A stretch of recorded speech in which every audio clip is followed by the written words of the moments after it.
봉지욱 기자와 함께 이야기를 또 굉장히 중요한 얘기거든 이거 네네네. 나누도록 하겠습니다. 왜 중요하냐? 사안도 중요한데 언론에서 다루질 않아요. 오. 거의 그 오마이뉴스 한 곳 정도만 다룹니다. 예. 봉지욱 기자 박수로 모십니다. 안녕하세요. 네, 안녕하세요. 네, 말씀하셨듯이 지금 이게 커지고 있는데요. 저번에 제가 여기 와가지고 파타야 살인 사건에 이제 김영진이 박철민 무고 혐의 재판의 증인으로 나갔다라는 얘기 하나 했고 경기 남부 경찰청이 이 무고 사건을 수사하는데 피해자 중 한 명이 이재명 대통령이다라는 얘기를 했잖아요. 그렇죠. 이렇게 하면 너 알아듣겠어? 못 알아들어 그렇게 하면. 그러면 내가 판만 깔아드리고 그래서, 다시 한번 예. 출발하겠습니다. 봉지욱 기자가 지난번 매불쇼에 나왔었어. 예. 그래가지고 무슨 얘기를 했었냐면 지금 현재 경기 남부청 경찰이지. 예. 경기 남부청에서 파타야 살인 사건의 공범 김형진이 고소한 박철민에 대한 무고 혐의에 대해서 수사하기 시작했다고 얘기를 했거든. 예. 그런데 갑자기 무고 뭐야? 이게 예, 그렇잖아. 지금 그 이게 상태예요. 뭐냐? 이 수사는 그것이 알고 싶다. 박철민 국민의힘이 결탁해서 이재명 제거 작업을 한 것을 밝히려는 수사처럼 보인다라고 운을 뗐었어요. 네. 무고가 어디서 튀어나오는지 간략하게 설명해 드릴게요. 예. 무고 사건의 개요를 말씀드리겠습니다. 검사가 파타야 살인 사건의 공범으로 수감되어 있었던 김형진에게 이재명이 조폭하고 연관되어 있다라는 진술을 하면 김형진 너 내가 좀 싼 티켓 끊어줄게. 네. 형량 좀 낮은 걸로 끊어줄게. 예. 요렇게 이제 회유를 했다는 거야. 근데 김영진은 그걸 받질 않았대. 어허. 그러자 갑자기 조폭 박철민이가 튀어나와가지고 김영진은 이재명이 조폭하고 연루가 돼 있는데 이 김영진이 지금 침묵하고 있다면서 이 건에 대해서 고발을 해. 아, 이해됐다. 예. 예. 그러니까 김영진이 뭐야, 어이없는 거지. 어이가 없어. 예. 이 새끼 봐라. 너 내가 무고로 고소한다, 이 새끼야. 깔끔하다. 해가지고 무고로 고소를 했어. 예. 근데 그게 수사가 이루어지지 않다가 이제 시작된 거야. 아. 받아주세요. 네. 난 좀 쉴게. 아, 좋았다. 그 자료 1번 보시면요. 그 수사가 시작된 게 아니고 그거는 이제 이미 기소가 됐고 그러니까 말씀하셨듯이 방금 얘기하셨듯이 파타야 살인 사건의 공범이었던 김영진이 2023년 5월 윤석열 정권 때 박철민을 무고로 고소했어요. 근데 이거를 그냥 경찰, 검찰이 잡고 있어요. 근데 이재명 대통령 작년 6월에 당선되니까 2025년 8월에 뒤늦게 검찰이 박철민을 무고로 기소하고 이때는 피해자는 한 명이죠. 김영진이 그렇죠. 고소했으니까. 이때는 한 명이었고 올해 3월에 대법원에서 장영하와 이제 박철민 유죄 확정이 됐잖아요. 맞아요. 이 사람들이 이제 그 조폭 돈다발 이재명 네. 조폭 연루설을 퍼뜨린 사람인데 그게 이제 확정이 되니까 대통령이 SNS에 그것이 알고 싶다 사과를 원한다. 그렇습니다. 이렇게 하면서 근데 도대체 그러니까 SBS 노조가 난리가 났잖아요. 네. 박철민이 조폭 돈다발 사건과 그것이 알고 싶다가 무슨 상관이냐라고 난리를 친 거예요. 맞아. 대통령에 대해서. 근데 그게 긴밀하게 연결돼 있고 사실상 같은 사건이라고 제가 계속 설명을 드렸잖아요. 그렇습니다. 검찰에서 설계가 됐고 네. 그러니까 윤석열이 중앙지검장일 때 2017년에 중앙지검장일 때부터 이재명을 잡으려고 이 조폭들을 불러다 수사를 했고 당시에 박철민이 이 수사에 협조를 했습니다. 거기서 그려진 그림을 나중에 2021년 대선 때 박철민이 폭로를 한 거예요. 그렇지. 그러니까 박철민이 막 상상해서 지어낸 게 아니고 실제로 검찰이 이재명을 그런 식으로 잡아 넣으려고 했거든요. 그때도 이미. 근데 그 내용이 그것이 알고 싶다 내용과 일치해요. 이준석이라는 전직 조폭이 20억 원을 자기 부하들을 통해 가지고 이재명에게 상납했다.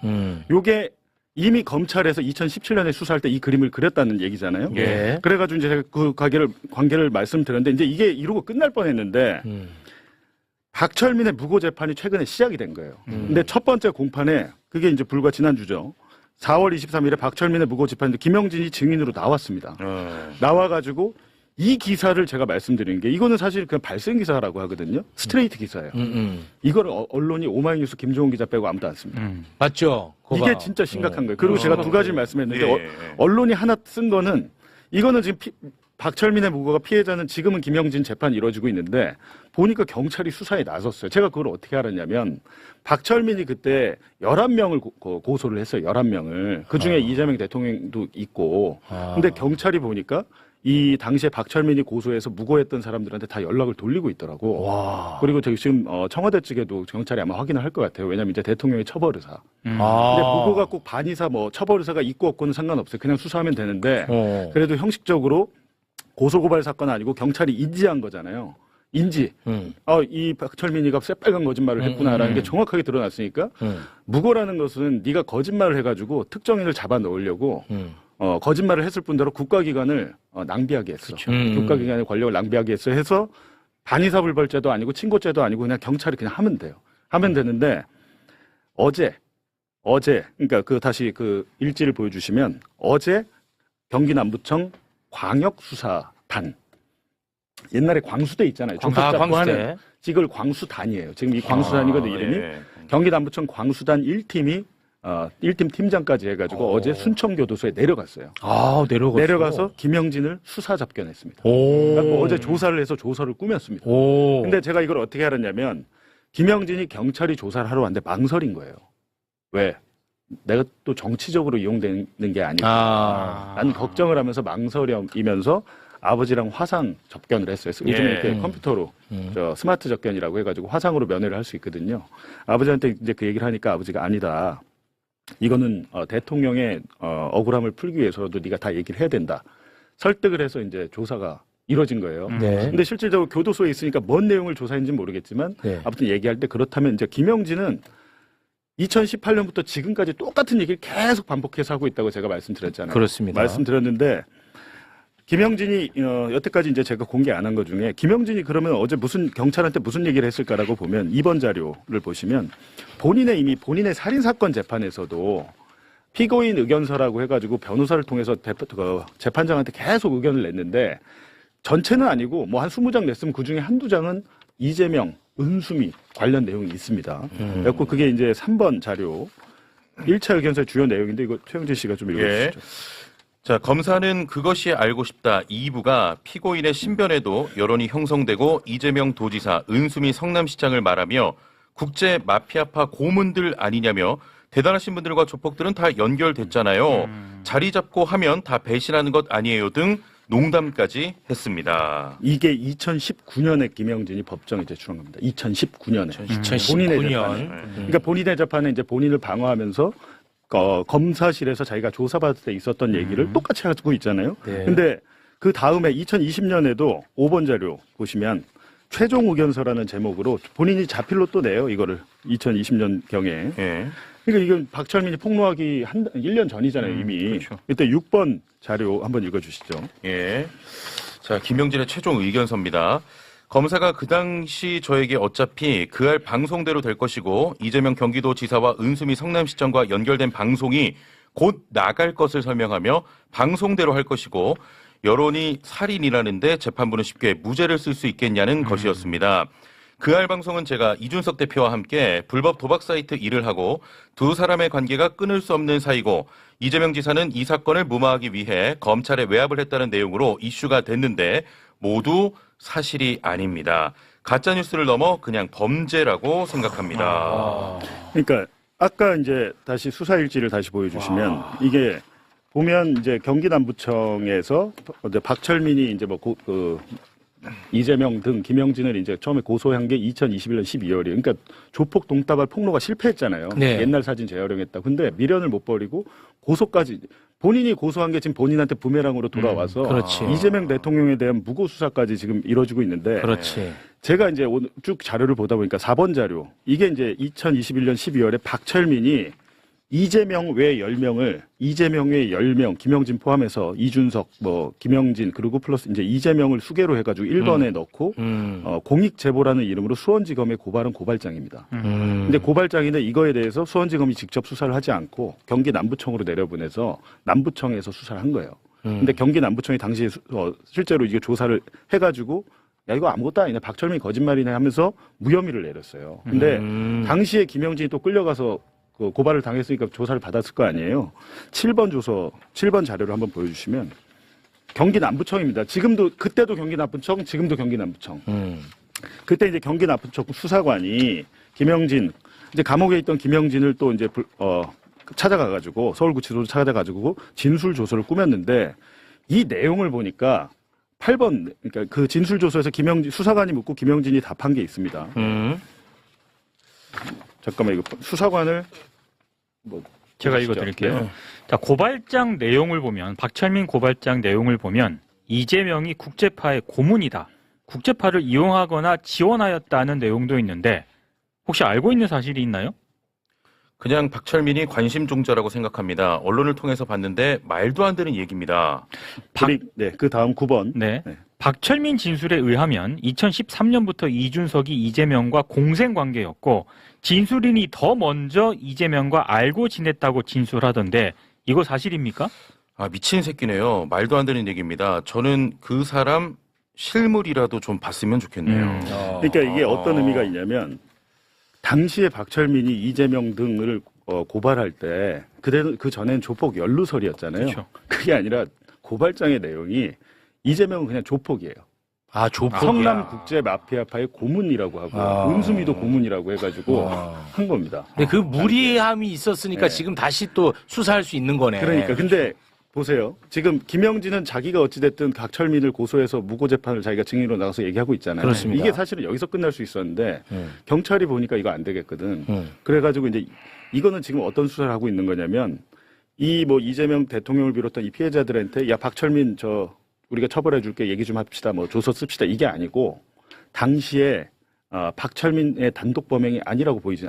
이건 단독 범행이 아니고 단독 범행처럼 지금 제가 보이지. 말씀드렸지만 박철민이 지어서 한 게 아니고 검찰에서 이게 이런 정도로 예. 이재명을 잡기 위해 설계가 됐다고 했잖아요. 그리고 대선 기간에 폭로를 했던 것도 지금 본인의 아버지가 국민의힘 전직 시의원이고 성남 시의원이고 당시에 장영하 변호사도 국민의힘 소속이었고 네. 또 다른 국민의힘 관계자가 있는데 저희가 이제 취재하기로는 실명을 못 밝히겠는데 국민의힘 중진 의원이 한 명 있습니다. 네, 국민의힘 중진 의원이 중진 의원이 있어서 예를 들면 그 뉴스타파에서 보도를 했습니다만 박철민의 그러니까 양어머니를 시의원을 공천했잖아요. 공천했어. 네, 원래 떨어뜨렸다가 공천했는데 경기도당 거기 성남시니까 성남시 의원은 경기도당에서 결정을 해야 되는데 경기도당에서 결정을 못하고 그 다 관계자가 얘기를 했잖아요. 중앙당에서 전화 중앙당에서 맞아, 꽂았잖아. 맞아. 예. 꽂았다라고 하는데 그러니까 이게 국민의힘 본진까지 연결이 된 사건이에요. 그렇지.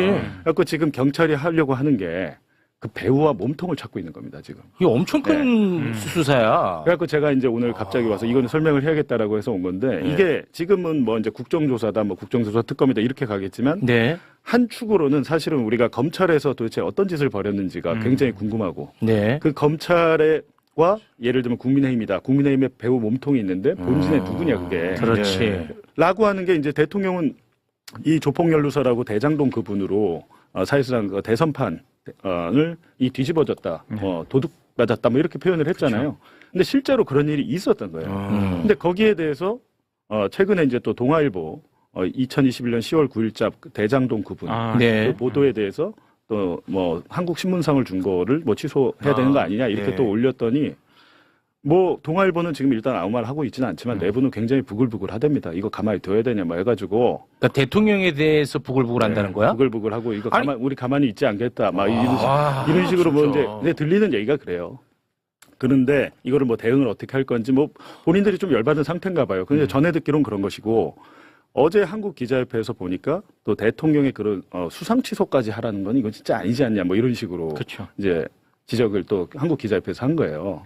근데 그런 식으로 할 수는 있습니다만 제가 이제 열이 받는 건 뭐냐면 윤석열이 집권해서 검찰을 동원해서 언론사와 기자들을 압수수색하고 강제 수사를 할 때는 잘 참아. 거의 가만히 있어요. 아니, 잘 참아. SBS 노조도 그렇고 잘 참아. 그때 그러니까 지금 대통령이 검찰을 동원했습니까? 국정원을 동원했습니까? 기관을 동원해서 하는 게 아니고 그냥 어떻게 글 하나 보면 올렸다. 글 하나. 가장 얕은 수준의 자기 의사 표현을 한 거죠. 근데 그걸 가지고 언론을 길들이게 한다랄지 탄압한다라고 하면 예. 그러면 너 대통령이니까 옛날에 당한 거 다 참아. 이 사건이 제가 말씀드린 게 단순하게 그냥 해프닝으로 있었던 사건이 아니고 아니, 대통령이 만약 이 사건에 대해서 참잖아요? 그건 잘못된 거예요. 왜냐하면 그렇죠. 이거 민주주의를 파괴한 거기 때문에 목소리를 내야 되는 그러니까 거예요. 사건의 진상이 정확히 드러나서 이런 일이 또 벌어지면 안 되잖아요. 그렇죠. 근데 그런 차원에서 이제 본인은 피해자로서 그 지적을 할 수 있는 것인데 대장동 그분에 대해서 이번 국정조사 때 제가 3차례 나갔습니다. 네. 참고인으로 3차례 나갔는데 엄청난 성과가 있었어요. 네. 사실상 이제 대장동 그분 뭐 그거 아닌 거는 다 이제 끝났고 네, 끝났고. 이미 대검 중수부에서 그 대장동 대출 불었고 그러니까 윤석열이가 그 대출 불었고 봐준 거 그 그렇죠. 증언까지 그 다 나왔잖아요. 네. 그거 기사 한 개예요. 아, 기사 한 개. 그리고 제 기록에 녹취록도 조작하고 강백신이. 강백신이 컸어. 제가 이제 그런 거 대체했잖아요. 그렇죠. 보도가 안 되니까. 안 돼. 왜 보도가 안 된 문제가 뭐냐면 이제 민주당은 오늘 그 강백신 뭐 이런 사람들 부장 검사들하고 또 위증으로 고발한다고 하고 지금 특검을 추진하겠다고 했는데 국민적인 여론 공감대가 형성이 안 됩니다. 이게 네. 보도가 안 되면 또 특검이야? 그렇죠. 이거 맞아요. 왜 하는 거야? 아, 맞아요. 아. 이렇게 된단 말이에요. 예. 지금 사실 이번 국정조사 성과는 어마어마하게 뭐 역대 많이 최고예요. 나오는 역대 거죠. 최고. 그렇죠. 대북 송금 사건 그렇죠. 대장동 그렇죠. 대다수 그 이슈에 대해서 그 의제에 대해서 뭐 검찰뿐만이 아니고 국정원 감사원 다 동원돼 가지고 네. 완전히 검찰의 개노릇을 했더라고요. 그렇습니다. 모든 권력기관에 검사가 다 가가지고 그리고 제가 봐도 뻔히 말도 안 되는 거짓말들을 하는데 특히 박상용 같은 경우에는 국가정보원 문건을 압수하기 전에 미리 그 국정원에 파견된 검사랑 공문 주고받으면서 짜고 친 거 아니에요. 그렇죠. 66건, 야, 대북 송금 관련해서 66건이 있는데 딱 보니까 13건 빼고 나머지 숨겨 놓은 다음에 압수수색을 간 거예요. 이 사실이 지금 정확하게 드러났잖아요. 나왔잖아. 이게 국가정보에서 이렇게 드러나고 리오남이 없었다는 것도 국정원에서 다 확인이 되고 했는데 제가 그 자리에 앉아보니까 이제는 국민의힘이 윤석열이는 당선되자마자 국정원에 검사 보내가지고 장악해가지고 서해공무원부터 시작해서 그렇습니다. 다 틀을 설계를 했잖아요. 네. 이제는 국민의힘이 국정원을 못 믿겠다라고 나오는 거예요. 예. 국정원을 부인하고 있어. 부정하고 자기들이 맞아요. 그렇게 써먹던 국정원을 그렇습니다. 그래서 부인하고 국정원 있는, 직원이 정말 열변을 토했잖아. 그러니까 지금 어마어마한 일들이 벌어지고 네. 있어. 근데 언론이 안 쓰니까 매불쇼를 보시는 분들도 이게 관심이 없는 것 같아. 이게 되게 심각하고요. 그리고 한마디 이제 마지막에 어떡하냐. 제가 종합청문회 아. 엊그저께 나갔을 때는 김성태 쌍방울 회장이 본인과 가족이 도륙당했다라는 주장은 하면서도 연호의 술 파티는 없었다라고 주장을 했잖아요. 네. 그 상반된 주장을 하는 이유가 있어요. 김성태 회장 입장에서는 박상용 검사는 고마운 사람이에요. 왜냐하면 박상용 검사는 자기의 회사를 건드리지는 않았습니다. 네. 오로지 대북 송금만 했어요. 근데 그날 청문회 왔던 이윤환 검사로 이윤환 여기가 이제 뭐 주가 조작부터 해가지고 자기 그 뭐 동생 처남 뭐 이렇게 다 잡아놓고 이간질했다고 화 많이 내더라고. 회사 아주 아장낼 것 같이 했던 아. 그게 이윤환 검사인데 아. 재밌는 것은 중간에 한 20분 정도 쉬는 시간이 있었어요. 그래서 이렇게 같이 어쩌다가 엘리베이터를 같이 타가지고 누구랑? 김성태 회장이랑 봉지욱이? 네, 어. 그리고 거기 밑에 있던 박상웅 이사랑 이렇게 타가지고 어. 어디 가세요? 그러니까 담배 뭐 얘기를. 그럼 같이 필요하죠. 그래갖고 그 국회 소통관 앞에서 담배를 한 2대를 같이 폈어요. 네. 담배도 없더라고. 어. 아주 제 담배 드려. 네, 제 담배를 드려. 딱 두니까 좀 굵은 담배 없냐고 또 거기서 따지더라고. 그거를. 그 입맛이 까다로워. 아무래도 회장이니까. 입맛 좀 까다로워. 그 상황이. 일단 없으니까 아. 익히라고 하고 얘기를 했는데 줘. 제가 물어봤어요. 그래서 아니 뭐 이게 어떻게 된 거예요? 뭐 이렇게 물어봤더니 일단은 이윤환 검사에 대해서는 저거는 인간도 아니요. 저거는 인간도 아니요. 엄청 화내더라고. 라고 하면서 박상용이도 마찬가지지. 이렇게 얘기를 해요. 박상용이도 마찬가지지. 다 한패지. 라고 해서 아니 그럼 좀 오늘 같은 날 좀 폭로를 좀 제대로 이야기를 하셔야 되는 거 아닙니까? 그랬더니 아유 그래도 뭐 내가 뭐 스타일상 그거를 가지고 이런 카메라 비추고 한 데서는 말 못하고 특검 수사하면 제가 다 할게요. 에이 그것도 믿지 않아. 아니야 나는. 특검 수사하면 할게요라고 하면서 내가 할 얘기가 많은데 그동안 봉지욱 기자 기사 내가 쭉 봤는데 잘하더구먼. 잘하더구먼 그러더라고. 그러면서 하는 얘기가 조만간 소주 한잔 합시다. 라고 하면서 이제 그 밑에 연호는 내가 사갈게. 박상우 아니 쌍방울 아지트 글로 가는 거예요. 근데 거기 폐업했어요. 폐업했어요? 문 닫았는데 이제 중요한 것은 김성태 회장 입장에서는 사실은 나이 먹고 내가 나이 60 먹고 먹는 거 얘기 그만합시다. 네, 그렇게 얘기하죠. 맞아요. 사실은 그 뭐 연어의 수파티 있고 없고 그건 아무 관심 없어요 저는. 그렇습니다. 관심 없고 그때 당시 이제 1,313억 수원지검 13층과 15층을 왔다 갔다 하면서 무슨 일이 있었고 했는지에 대해서 김성태 회장이 마음을 먹으면 그 밑에 이제 부회장도 있고 그 밑에 이사들도 있고 하잖아요. 네. 다 진술을 할 거예요. 그때는. 김성태만 바뀌면 그리고 하겠죠. 이제 그날 연어의 술파티 있었던 날 그 담배도 한 값 샀잖아요. 음. 소주 4병에 네. 생수 3병에 담배 한 값 샀잖아요. 네. 그 박상웅 이사 법인카드거든요. 예. 실제 산 사람은 박상민이라고 그 비서 있어요. 수행비서. 네. 네. 그 사람이 이제 샀다고 하는데 박상웅 이사 같이 있었잖아요. 담배 끊은 지 7년 됐다고 그러던데. 아. 그러면서 오늘 한 대 펴야겠다 그러면서 7년 몇 년 만에 핀다면서 제 걸 또 한 대 폈어요. 아, 폈어요, 그날은 제 또. 거를. 그러니까 몇 년 만에 펴서 스트레스 받아서 펴야겠다. 어. 그 담배 더닐 프로스트인데. 와, 이거는 네. 더닐 이거 단독입니다. 네, 더닐 프로스트. 프로스트. 1mm. 그거를 1mm. 취향을 딱 보면 알잖아요. 다른 담배 없어? 독한 거 필요해. 독한 거 필요하다. 아. 이게 프로기다. 더닐 프로스트는 그게 이제 바카, 맨솔. 맨솔, 아, 맨솔 안에. 담배 피는 사람들은 알죠. 근데 그거를 이제 본인이 먹었다고 이제 굳이 얘기하는데 사실은 그건 되게 창피한 것 같아요, 자기들이. 그 안에서 뭐 이런 식으로 해가지고 뭐 거기서 먹고 진술 바꿨다 이러면 너무 창피하니까. 아, 모양이 안 나. 그런데 중요한 것은 뭐 박상용에 대해서 박상용 그래도 열심히 한 검사입니다. 박상용 뭐 그 얘기를 하더라고요. 김성태가 나에 대해서 그런 얘기를 하지 않았냐. 네, 맞아요. 나를 칭찬하지 않았냐. 본인의 큰 착각인 것 같고. 아, 근데 너무 좋게 얘기하더라. 그냥 뭐 예를 들어서, 아유, 내가 근데 뭐 왜 그러냐면 얘기를 안 하면 몰라도. 박상용은 달래는 역할을 했고 15층에 가면 이윤환 검사 등등했고 조지는 역할을 거기서 하고 네. 김성태가 계속 뭐라고 합니까? 회사 돈 아니에요. 제 개인 돈이에요. 그렇습니다. 이 이유가 있어요. 회사 돈으로 했다면 횡령이 돼요. 그렇죠. 100억으로 횡령한 게 됩니다. 그러니까 무서웠던 것은 기업하는 입장에서 15층이 무섭지 박상용이 무섭진 않아요. 여긴 그냥 협조해 주면 되니까. 뭐 그렇겠죠. 근데 그런 거였지만 어찌됐든 할 얘기가 좀 있다는 거 보니 조만간에 한번 만나고 진짜 만날 수 있을지 모르겠지만 특검 수사에서는 자기가 다 얘기해야겠다 그런 얘기는 하더라고요. 에이, 저는 뭐 믿지는 않습니다. 왜냐하면 근데 그거를 얘기를 하면 본인이 박살이 나요. 그렇죠. 돈 다 뜯기죠. 감옥 살아야 되죠. 그게 아니라 지금 금융감독원에서 뭐 쌍방울 뭐 계열사들 주가 조작 뭐 이런 것들 허위 공시 등등 해가지고 한 5천억 된다라고 나왔잖아요. 네. 근데 그거는 그건데 지금 특검에서 하잖아요. 네. 이 사건이 네. 지금 대북송금 사건이 특검으로 넘어갈 거 아닙니까? 그렇습니다. 근데 특검에는 플리바게닝이 있습니다. 해병대 특검에서도 플리바게닝이 있었어요. 네. 해병 이시원이 제가 이시원이 안 기소 안 한 잡혔죠. 이유가 플리바게닝을 잘해가지고 전부 다 불고 이제 풀려났고 이시원이는 또 국정조사도 잘 나와요. 그렇죠. 갈 때마다 있더라고. 나왔는데 네. 답은 안 하더라고. 근데 어찌됐든 특검에서 플리바게닝의 우리 형사소송법에 없는 그 권한이 있기 때문에 특검이 할 수 있는 게 있기 때문에 접점이 있을 수 그걸 있다. 통해서 어떻게 보면 할 수 있는 아. 거죠. 그러니까 형량거래는 지금 현행법상 불법이지만 우리 특검에서 해당 사건을 할 때는 합법입니다. 아, 알겠습니다. 그거를 좀 기대를 가져보도록 예. 하겠습니다. 정말 제대로 확실하게 진실을 밝히는데 김성태가 일조한다. 그러면 제가 연어 한번 쏘겠습니다. 네. 그 연어를 좋아하고 연어 좋아해. 회덮밥. 회덮밥 아, 회덮밥. 좋아해. 네, 그러니까 그냥 일반 회, 회덮밥하고 연어 회덮밥 회를 좋아하나 봐요. 소주 좋아하던데, 소주. 네, 소주 좋아하고. 알겠습니다. 예. 봉지욱 기자님 대단히 고맙습니다. 감사합니다. 네, 고맙습니다.